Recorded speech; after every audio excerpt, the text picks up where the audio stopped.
নমস্কাৰ শ্ৰোতাৰ শিক্ষাগুৰুসকল আশা কৰোঁ আপোনালোকে ভালেই আছে।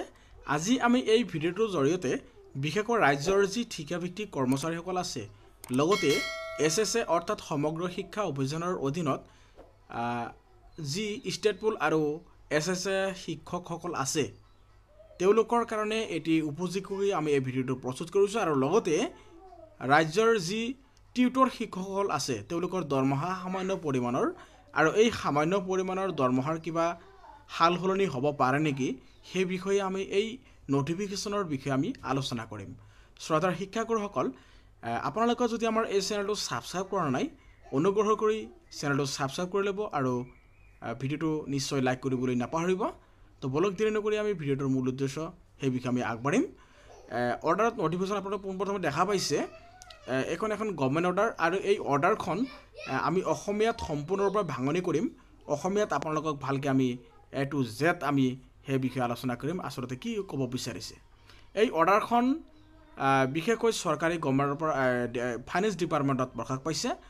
1 নম্বৰত আছে চৰকাৰৰ অধীনত বিভিন্ন মিছন ছ'চাইটিৰ অধীনত সকলো ঠিকাভিত্তিক কৰ্মচাৰীসকলৰ বাবে ইউনিফৰ্ম লগতে HR নীতিৰ খচৰা প্ৰস্তুত কৰা, অসমৰ নিয়োজিত বৃদ্ধি লগতে সুবিধা আদিৰ ক্ষেত্ৰত একাকাৰিতা আনিবলৈ আৰু 2 নম্বৰত আছে অসম বিত্ত লগতে অসম নিৰীক্ষণ সেৱাৰ নিয়মাৱলী পৰীক্ষা, অসম একাউণ্টেণ্ট সেৱা, অসমৰ অৰ্থনৈতিক পৰিক্ৰমা সেৱা আদিৰ আৰু ইন ছাৰ্ভিচ ট্ৰেইনিঙৰ বাবে সংশোধনীৰ পৰামৰ্শ দিবলৈ নিযুক্তিৰ বাবে পাঠ্যক্ৰম আৰু কেৰিয়াৰৰ অগ্ৰগতিৰ সম্পৰ্কে আলোচনা কৰা হ'ব আৰু প্ৰতিজন বিষয়ে মাত্ৰ 50,000কৈ টকা এককালীন মাননি হিচাপে লাভ কৰিব আৰু তেওঁলোকক কোনো অতিৰিক্ত ভাতা দিয়া নহ'ব। প্ৰয়োজন অনুসৰি বিত্ত প্ৰতিষ্ঠান সচিবালয়ৰ সেৱা তেওঁলোকে আগবঢ়াব। এতিয়া আমি ইংৰাজীৰ অৰ্ডাৰটোলৈ যদি আহোঁ আপোনালোকে পোনপ্ৰথমে লক্ষ্য কৰিব Shri Satyan Das ACS retired and Shri Madhav Malakar AFS retired has been engaged for a period of 2 months to undertake the following assignments. মানে ৰিটায়াৰ অৰ্থাৎ অৱসৰপ্ৰাপ্ত ACS বিষয়া আৰু AFS বিষয়া দুগৰাকীক নিযুক্তি দিয়া হৈছে মাত্ৰ 2 মাহৰ কাৰণে এই তলৰ নীতি নিৰ্ধাৰণসমূহৰ কাৰণে। ইয়াতে 1 নম্বৰত আছে formulations of draft uniform HR policy for all contractual employees মানে সকলো যিমান ঠিকাভিত্তিক কৰ্মচাৰী আছে তেওঁলোকৰ ক্ষেত্ৰত গঠনমূলক পৰামৰ্শ আৰু various missions societies under government of Assam Asom চৰকাৰৰ অধীনত কৰ্মৰত কৰ্মচাৰীসকলৰ কাৰণে to bring about uniformity in terms of engagements তেওঁলোকৰ যি চাকৰিৰ টাৰ্মছ আছে কণ্ডিশ্যন আছে সেই সম্বন্ধে আৰু ইনক্ৰিমেণ্ট তেওঁলোকৰ যি বৰ্ধিত ইনক্ৰিমেণ্ট আছে সেই ইনক্ৰিমেণ্ট সম্পৰ্কে আৰু অন্যান্য সা সুবিধাৰ সম্পৰ্কে আদাৰ্ছ বেনিফিটছ। 2 নম্বৰত আছে examinations of the service rule of Assam finance service Asom service ৰুলৰ যিটো ছাৰ্ভিচ ফাইনেন্স ডিপাৰ্টমেণ্টৰ যিটো ৰুল আছে সেইটো পৰীক্ষা আৰু নিৰীক্ষাৰ কাৰণে আছাম এডাল্ট ছাৰ্ভিচ আছাম একাউণ্ট ছাৰ্ভিচ লগতে Assam economic affairs service etcetera and to be suggest আৰু অন্যান্য নীতি নিৰ্ধাৰণৰ কাৰণে amendment for in service training আৰু ইন ছাৰ্ভিচ ট্ৰেইনিং সম্পৰ্কে তেওঁলোকে নীতি নিৰ্ধাৰণ কৰিব আৰু চিলেবাছ অফ ৰিক্ৰুইটমেণ্ট প্ৰচেছত চিলেবাছ কেনেকুৱা হ'ব সেই সম্পৰ্কে আৰু কেৰিয়াৰ প্ৰগ্ৰেশ্যন আৰু অন্যান্য কেৰিয়াৰ সম্পৰ্কে।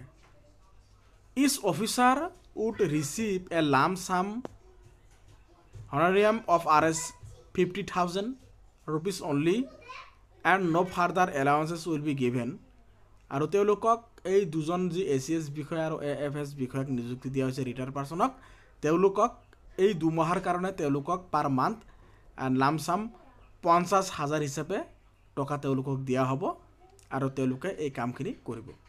গতিকে এই যিটো অৰ্ডাৰ আছে এই অৰ্ডাৰটো কপি কৰা হৈছে PS to Honorable Finance Minister Assam for kind appraisal to the Honorable Finance Minister PS2 Commissioner of Secretary to the Government of Assam Finance Department for Information and Commissioner and Secretary, the Treasury Officer, the officers concerned, the Cabinet Manager, Finance Establishment B Department by order as Secretary to the Government of Assam Finance Department.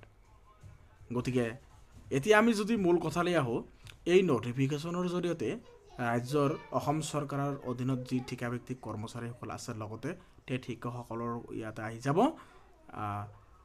তেওঁলোকৰ HR house rent যিটো আছে আৰু লগতে অন্যান্য increment সেই সম্বন্ধে তদন্ত কৰিব দিছে।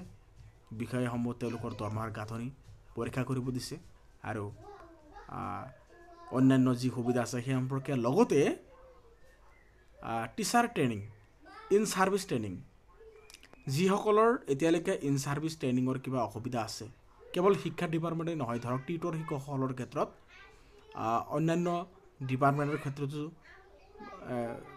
ট্ৰেইনিং যিবিলাক ছাৰ্ভিচ ট্ৰেইনিং আছে সেই ট্ৰেইনিং সম্পৰ্কে এমেণ্ডমেণ্ট প্ৰস্তুত কৰিব দিছে।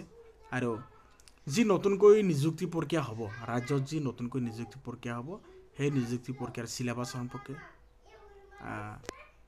আৰু কেৰিয়াৰ, অন্যান্য কেৰিয়াৰ সম্পৰ্কে আলোচনা কৰা হ'ব। গতিকে গঠনমূলক পৰামৰ্শ। গতিকে টেট যোৱা ৰাতিৰ পৰা এই মেছেজটো ভাইৰেল হৈছে। টেট শিক্ষকসকলে ভয় খাইছিল যে তেওঁলোকৰ দৰমহা ফিক্স কৰিব নেকি। আচলতে নহয়, এই ভিডিঅ'টোৰ জৰিয়তে আমি স্পষ্টকৈ জনাই দিলোঁ আৰু যি ইয়াৰ মিনিং হয়, মিনিংটো আমি ধুনীয়াকৈ এনালাইচিছ কৰিলোঁ। আপোনালোকে নিশ্চয় গম পালে যে শিক্ষকসকলৰ দৰমহা কমি নাযায়, তেওঁলোকৰ যি ইনক্ৰিমেণ্ট আছে সেইবিলাকৰ ওপৰত ধ্যান দিয়া হ'ব আৰু গতিকে যি সুবিধা এইখিনি আপোনালোকে পাব। আৰু লগতে যিহেতু আপোনালোকৰ লগত টেট শিক্ষকসকলৰ লগত অসম চৰকাৰৰ লগত 60 বছৰীয়া যি চুক্তি হৈছে সেই চুক্তিত আপোনালোকক স্পষ্টকৈ লিখা আছে আপোনালোকে ROP মতে চেলাৰি পাব, ইনক্ৰিমেণ্টসমূহ পাই থাকিব। এই ক্ষেত্ৰত আপোনালোকৰ কোনো সমস্যা নাই আৰু ছাৰ্ভিচ ৰুল, ছাৰ্ভিচ বুকো আপোনালোকে লাভ কৰিবলৈ সক্ষম হৈছে। আৰু ৰেগুলাৰ হ'লেতো আপোনালোকৰ ভালেই হ'ব, কম সময়ৰ ভিতৰত যাতে ৰেগুলাৰ হয় তাৰ কাৰণে আমি নিশ্চয় আশাবাদী। আৰু কেৱল শিক্ষকসকলে নহয়, অন্যান্য ডিপাৰ্টমেণ্টৰ কৰ্মচাৰীসকলৰ ক্ষেত্ৰতো যিবিলাকৰ চেলাৰি ফিক্স কৰা হৈছে তেওঁলোকক এটা ভাল মানে ইনক্ৰিমেণ্ট আৰু অন্যান্য সা সুবিধাসমূহ তেওঁলোকে লাভ কৰিবলৈ সক্ষম হ'ব। আৰু লগতে যদি আমি ভেঞ্চাৰ স্কুলৰ ক্ষেত্ৰত আৰু টিউটৰ শিক্ষকসকলৰ ক্ষেত্ৰত আহোঁ, ইয়াত এটা কথা লিখিছে, examinations of the service rule of Assam finance service. Service ৰুলৰ কথাটো আহি পৰিছে। এই ছাৰ্ভিচ ৰুলটো তেওঁলোকক পৰীক্ষা কৰিব দিছে কিবা বিসংগতি থাকিলে। 2017-18 চনৰ যি পদ প্ৰাধিকৰণ আইন আৰু লগতে টিউটৰ শিক্ষকসকলক যি 2017-18 আইন অনুসৰি তেওঁলোকৰ দৰমহা ফিক্স কৰা হৈছে, এইটো নিশ্চয় ইয়াৰ দ্বাৰা গম পোৱা গ'ল। যিটো এক্সামিন ৰিপৰ্ট তেওঁলোকক যি দুজন ৰিটায়াৰ পাৰ্চনক দায়িত্বত দিয়া হৈছে, এই দুজন বিষয়ে নিশ্চয় এই সম্বন্ধে ভাল ৰিপৰ্ট প্ৰস্তুত কৰিব আৰু এই প্ৰস্তুত ৰিপৰ্টৰ ওপৰত ভিত্তি কৰি এই শিক্ষকসকলক মানে টিউটৰ শিক্ষকসকলৰ দৰমহা বঢ়াৰ সম্ভাৱনা 100%। ছাৰ্ভিচ ৰুলৰ কথা যদি আহি পৰিছে, নিশ্চয় তেওঁলোকৰ দাবীটো কিন্তু ইয়াতে উত্থাপিত হ'ব। তেওঁলোকে এক্সামিন কৰি চাব, তেওঁলোকে যিহেতু অসম চৰকাৰৰ অধীনত কৰ্মচাৰী আৰু ছাৰ্ভিচ ৰুল বুলি ক'লে তেওঁলোকৰ ক্ষেত্ৰত এইটো নিশ্চয় প্ৰযোজ্য হ'ব। 2017-18 চনৰ আইন নিশ্চয় সংশোধনৰ পক্ষত তেওঁলোকে মাত মাতিব। আৰু এইখিনি আছিল ভিডিঅ'টোৰ মূল উদ্দেশ্য। গতিকে টেট শিক্ষকসকলক ভয় খাব নালাগে। আপোনালোকৰ যি 60 বছৰীয়া চুক্তি আছিল তাতে স্পষ্টকৈ লিখা আছে আপোনালোকৰ ইনক্ৰিমেণ্ট আৰু ROP মতেই তেওঁলোকৰ দৰমহা পাবলৈ সক্ষম হ'ব। গতিকে শ্ৰদ্ধাৰ শিক্ষাগুৰুসকল, এইখিনি ভিডিঅ'টোৰ জৰিয়তে আপোনালোকক ইনফৰ্ম কৰি দিলোঁ। যদি আমাৰ চেনেলটো ছাবস্ক্ৰাইব কৰা নাই, কাইণ্ডলি চেনেলটো ছাবস্ক্ৰাইব কৰি দিব। ধন্যবাদ।